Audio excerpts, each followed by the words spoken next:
નમસ્કાર દર્શક મિત્રો, તમે જોડાયા છો સાયકલ પ્રયોગ સંચાલિત ઝટપટ ન્યૂઝ અને નવસારી ટાઈમ. દિવસભરની ઘટનાઓથી અવગત કરાવતા બુલેટિન ઝટપટમાં જુઓ આજના સમાચાર. નવસારીના લુન્સીકુઈ સરબતિયા તળાવમાં ગઈકાલે જે કામગીરી ચાલી હતી તેની દિવાલનો ભાગ તૂટી ગયો હતો અને પરિણામે નવસારી મહાનગરપાલિકાએ તેનો રદિયો જાહેર કર્યો હતો. રદિયામાં લખ્યું હતું કે આ અચાનક પડેલા વરસાદના પાણીના નિકાલ માટે તોડવામાં આવ્યું છે, પરંતુ હવે આજે પાછું તેનું રિપેરિંગ કામ હાથ ધરવામાં આવ્યું. એટલે કે નવસારી મહાનગરપાલિકાએ કાલે જો જરૂરિયાત હતી ને તોડ્યું હતું, તો આજે પાછું તેને પૂરવાનું શી જરૂર ઊભી થઈ? એટલે મતલબમાં કે કાલે તૂટ્યું જ હતું, પણ તેઓ સ્વીકારવા તૈયાર નથી. તે સ્પષ્ટપણે લાગી રહ્યું છે અને આજે તેનું રિપેરિંગ કામ હાથ ધરવામાં આવ્યું છે. એટલે આમાં ક્યાંક ને ક્યાંક ભ્રષ્ટાચાર થયો છે, પરંતુ પાલિકા માનવા તૈયાર નથી. વિજલપુરથી એરુ ચારસ્તા જતા માર્ગ પર કોલેજથી આગળ એક બોલેરો પિકઅપ વહેલી સવારે ખાડામાં ફસાઈ જવા પામી હતી, એટલે કે ભૂવો પડ્યો હતો. અત્યારે હાલમાં જે કામગીરી કરવામાં આવી હતી નવસારી મહાનગરપાલિકા દ્વારા, એ કામગીરીમાં કોન્ટ્રાક્ટર દ્વારા યોગ્ય પુરાણ ન કરવાના અભાવે જ્યારે આ બોલેરો પિકઅપ ત્યાં પહોંચી હતી ને તે ફસાઈ જવા પામી હતી, ને જેના કારણે નવસારી મહાનગરપાલિકાએ જે પ્રી મોન્સૂન કામગીરીની વાતો કરી હતી તેની પોલ ખુલી જવા પામી હતી. તમે શું કહો નવસારી મહાનગરપાલિકાની કામગીરી અંગે? કોમેન્ટમાં જણાવો. નવસારીના ચાંદની ચોક સ્થિત ગ્લો ગાર્ડન કાલે બંધ કરવામાં આવ્યું. કારણ કે પ્રથમ વરસાદ કાલે પડ્યો હતો અને પ્રથમ વરસાદમાં જ જે એનએમસી દ્વારા હલકી ગુણવત્તાની લાઇટો લગાવવામાં આવી હતી તેમાં સ્પાર્કિંગ થયું હતું અને ફટાકડા ફૂટ્યા હતા, જેને લઈને તાકીદે આ ગ્લો ગાર્ડનને બંધ કરી દેવામાં આવ્યું હતું અને વાતો કરવામાં આવી હતી કે આ તો વરસાદ પડ્યો છે એટલે સુરક્ષાના ભાગરૂપે બંધ કરવામાં આવ્યું. ભાઈઓ, આ લોકોનું આ રમવાનું કેન્દ્ર કહી શકાય એવું ગાર્ડન હતું, તેને તમે ગ્લો ગાર્ડનમાં ફેરવ્યું, પૈસાનું પાણી કર્યું અને અંદર જે સાધનો હતા એ તો કોણ ખાઈ ગયું તે જ નથી ખબર પડતી. કારણ કે અંદર કેટલા બધા રમકડાના સાધનો હતા, હિંચકા હતા, સ્લાઇડો હતી. એક અહીંયાથી કાઢીને બીજી કોઈ ગાર્ડનમાં બી ફિટ કરી હોત તો સારું, પણ તે તો કાઢીને લઈ ગયા અને આ લાઇટો મૂકી ગયા અને તે પણ પ્રથમ વરસાદમાં બંધ થઈ ગઈ. તમારું શું કહેવું છે? કોમેન્ટ કરો.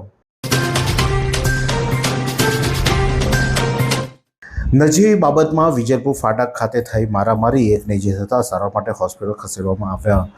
હાર્દિક ગાંધી નામના સમયે જલાલપુર પોલીસ મથકમાં એક અરજી આપી છે અને જેમાં તેઓ પોતાની બાઇક પર જઈ રહ્યા હતા ત્યારે પાછળથી બે બાઇક પર આવેલા ચાર સમયે તેમની બાઇકને ટક્કર મારી હતી અને ત્યારબાદ આ હાર્દિક ગાંધીએ તેમને કહ્યું હતું કે બાઇક જરા ધીરે ચલાવો.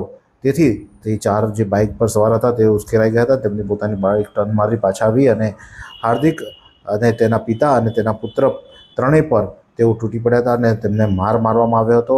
સાથે જ ચપ્પુ બતાવીને ધમકી આપવાના આક્ષેપ પણ લગાવવામાં આવ્યા છે. ત્યારે આ સમગ્ર મામલે જલાલપુર પોલીસે હાલમાં અરજી લઈ વધુ કાર્યવાહી હાથ ધરી છે. ચોમાસાનો પ્રારંભ થતાં નવસારી જિલ્લાના ગંડોઈ તાલુકાના દેવધા ટાઇટલ ડેમના દરવાજા ખોલવામાં આવ્યા. 40 પૈકી 20 દરવાજા ખોલી દેવામાં આવ્યા છે. ગંડોઈ તાલુકામાં દેવધા ડેમમાં આજે અંબિકા નદી પસાર થઈ છે, તેમાં આજે જળસ્તર વધવાની સંભાવનાને લઈને, કારણ કે નવા નીર આવ્યા છે, વરસાદનું આગમન થઈ ચૂક્યું છે, જેથી કરીને દેવધા ડેમના દરવાજાઓ ખોલી દેવામાં છે સુરક્ષાના ભાગરૂપે અને જે નીચાણવાળા વિસ્તારોમાં આવતા 16 જેટલા ગામોને એલર્ટ કરી દેવામાં આવ્યા છે.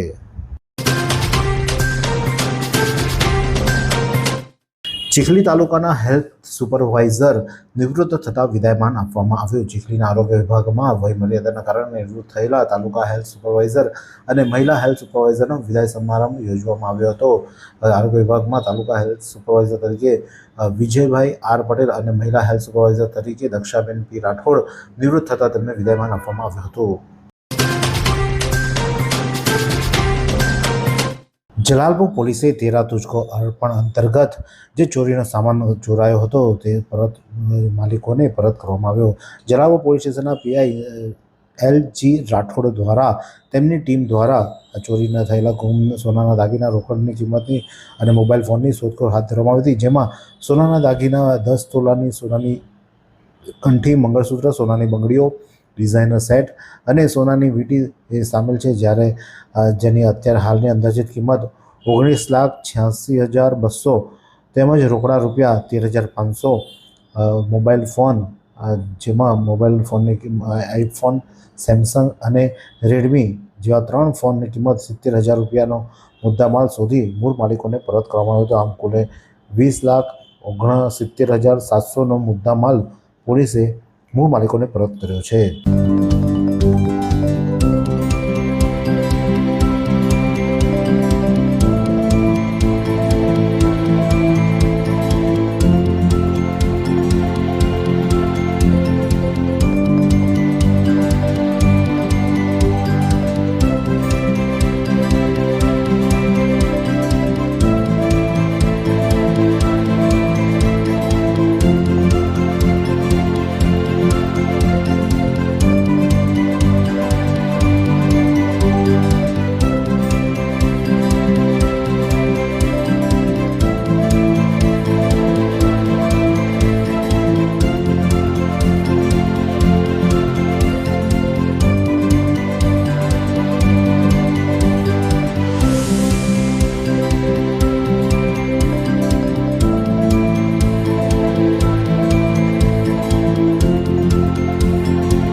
મરોલી પોલીસે 2,83,000ના દારૂના જથ્થા સાથે 2 આરોપીને ઝડપી પાડ્યા.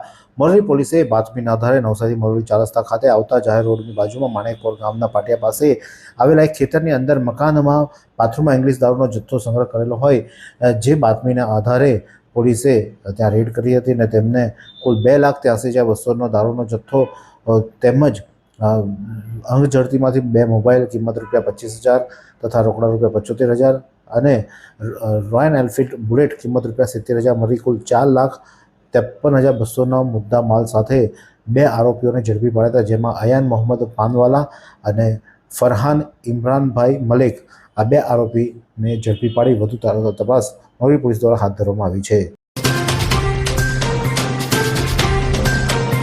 સ્નેહ સેતુ મિત્ર મંડળ દ્વારા નોટબુક વિતરણ કરવામાં આવ્યો.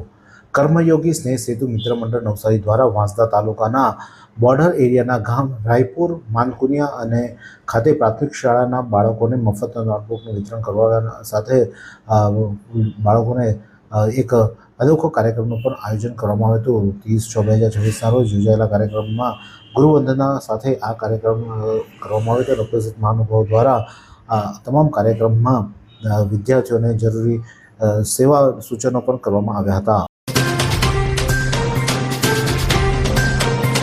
વાંસદા કોટેજ હોસ્પિટલ ખાતે નમો સ્વચ્છતા અભિયાનનો પ્રારંભ ડૉક્ટર લોચન શાસ્ત્રીની ઉપસ્થિતિમાં કરવામાં આવ્યો હતો. ભૂપેન્દ્ર પટેલ દ્વારા આજરોજ નવી મેડિકલ કોલેજ ખાતેથી ગુજરાત રાજ્યની 11,935 જેટલી સરકારી આરોગ્ય સંસ્થાઓના વિડીયો કોન્ફરન્સ માધ્યમથી તેઓ દ્વારા નમો સ્વચ્છતા અભિયાનનો પ્રારંભ કરવામાં આવ્યો. ત્યારે આ અભિયાનમાં વાંસદા કોટેજ હોસ્પિટલ ખાતે ડૉક્ટર લોચન શાસ્ત્રીની ઉપસ્થિતિમાં કાર્યક્રમ યોજાયો હતો અને જેમાં નમો સ્વચ્છતા અભિયાનનો પ્રારંભ કરવામાં આવ્યો હતો. સુખાબારી હાઈસ્કૂલમાં બાળકોમાં નેતૃત્વના ગુણોના સિંચન માટે લીડરશીપની ચૂંટણીનું આયોજન કરવામાં આવ્યું. આદિવાસી કેળવણી મંડળ સુખાબારી સંચાલિત જીવન ભારતીય માધ્યમિક શાળા સુખાબારીના બાળકોના નેતૃત્વના ગુણોના વિકાસ થાય અને દેશ પ્રદેશની આખી ચૂંટણી પ્રક્રિયા યોજાય છે તેનાથી માહિતગાર તે માટે શાળા દ્વારા જીએસ અને ઉપ જીએસની ચૂંટણી યોજવામાં આવી હતી અને જેમાં 3 જેટલા વિદ્યાર્થીઓ ઉમેદવારી નોંધાવી હતી. ન્યૂ ઇન્ડિયા પરિવાર અને મા મેલડી પરિવાર દ્વારા 22મી અમરનાથ યાત્રાનું ભવ્ય આયોજન કરવામાં આવ્યું. નવસારીમાં ન્યૂ ઇન્ડિયા પરિવાર અને મા મેલડી પરિવાર દ્વારા 22મી અમરનાથ યાત્રામાં કુલ 21 સભ્યોનો ગ્રુપ જોડાઈ રહ્યું છે, જેમાં 4 મહિલા સરદારો અને 17 પુરુષ ભાઈઓનો સમાવેશ થાય છે. યાત્રાઓ જઈ રહેલા તમામ ભક્તોને મા મેલડી મંદિર ગ્રીડ ખાતે એક વિશેષ સન્માન અને શુભેચ્છા સમારોહનું આયોજન કરવામાં આવ્યું હતું.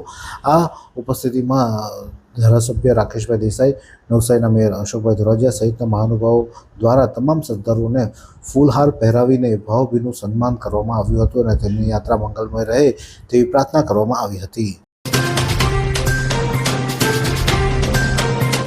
બામણવેલ ગામની મહિલાઓ દ્વારા જીઈબીને આવેદનપત્ર પાઠવવામાં આવ્યું. ચીખલી તાલુકાના બામણવેલ ગામની મહિલા અગ્રણી દ્વારા વીજ કંપનીના નાયબ ઇજનેરને લેખિત રજૂઆત કરી ઠેર ઠેર નમી ગયેલા વીજ પોલ, ઝૂલતા તાર, વીજ લાઇનની મરામત કરાવી વારંવાર સર્જાતી ટ્રિપિંગની સમસ્યાના નિવારણ માટે માંગ કરવામાં આવી છે. બિહારમાં ભરતભૂષણ તિવારીજીની નિર્મમ હત્યાના વિરોધમાં નવસારી બ્રહ્મ સમાજમાં રોષ. બિહાર રાજ્યમાં બનેલી ભરતભૂષણ તિવારી નિર્મમ અને ઘાતકી હત્યાના ઘટનાને પગલે સમગ્ર ભારતમાં વસતા બ્રહ્મ સમાજ સહિત નાગરિકોમાં ઘેરા શોક સાથે ભારે આક્રોશની લાગણી વ્યાપી ગઈ છે.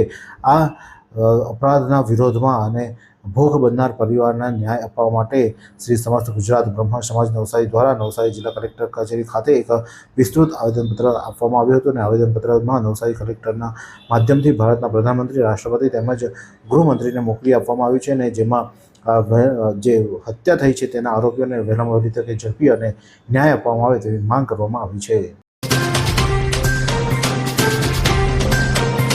વાત કરીએ હવામાનની તો નવસારી જિલ્લાનું આજનું મહત્તમ તાપમાન 29.5 જ્યારે લઘુત્તમ તાપમાન 25.4 સેલ્સિયસ રહ્યું હતું. હવામાન ભેજનું પ્રમાણ સવારે 98% જ્યારે સાંજે 89% રહ્યો હતો. હવાની ગતિ 4.1 કિલોમીટર પ્રતિ કલાક દક્ષિણથી પશ્ચિમ તરફ રહી હતી. આ સુંદર સૃષ્ટિને નિહાળવા માટે હજારો લોકો પાસે દ્રષ્ટિ નથી અને એ ત્યારે જ શક્ય બને જ્યારે કોઈ ચક્ષુદાન કરે. તો તમારા સ્વજનો સાથે મળી એક સુનિશ્ચય લઈએ, ચક્ષુદાનને પરિવારની પરંપરા બનાવીએ. Visit Sant Punit Chakshu bank, rotary eye institute Navsari. Call 7069006329.